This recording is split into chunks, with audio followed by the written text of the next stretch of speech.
We have Dr. Tia Kansara on Wake the Fake Up. Tia, how are you?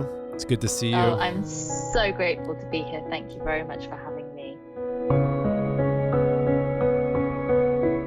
For someone in your position, staying present every moment, every breath is probably the most critical aspect for you to get what you want to accomplish done, would you say, as opposed to drifting in and out of reality and always being somewhere else?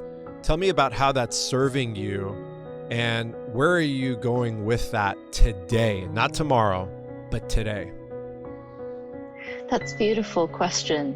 And the image that comes up to me in my mind is remaining in the flow, or the river of flow.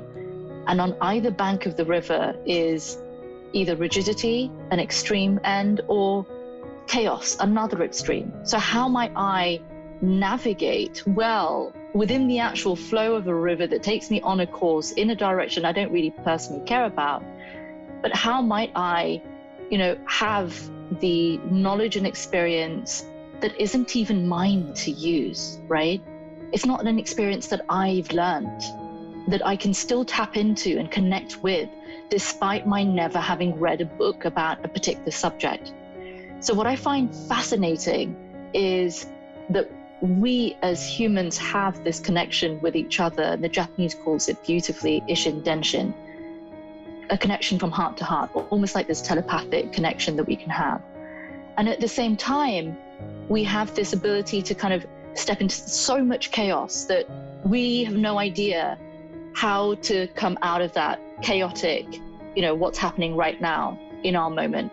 And so these are almost the moments that we are navigating within. We're sort of like a balancing act between, more chaos and yet a more healthy version of that would be maybe imagination, stepping into the imaginary or the meditative realms, and then to that sort of bureaucratic, rigid system that is, well, I told you that this should be this way, and now that you're not doing it this way, you can't be accepted within, our game.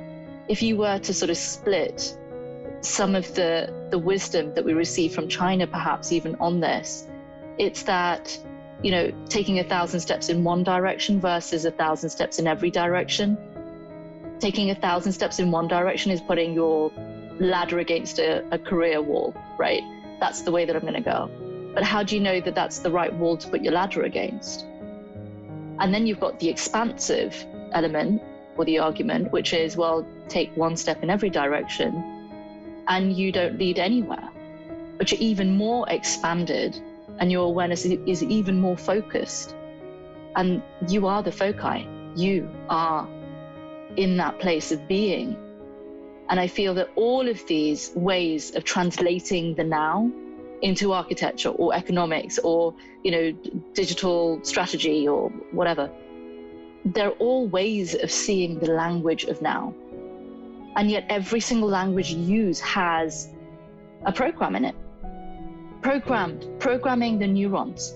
So much so that even when we look at the challenges of who we are and the trauma, not just of our generation, but multiple incarnations, and the trauma that we experience through Akashic records filled with experiences that we, unlock every time we come onto this planet.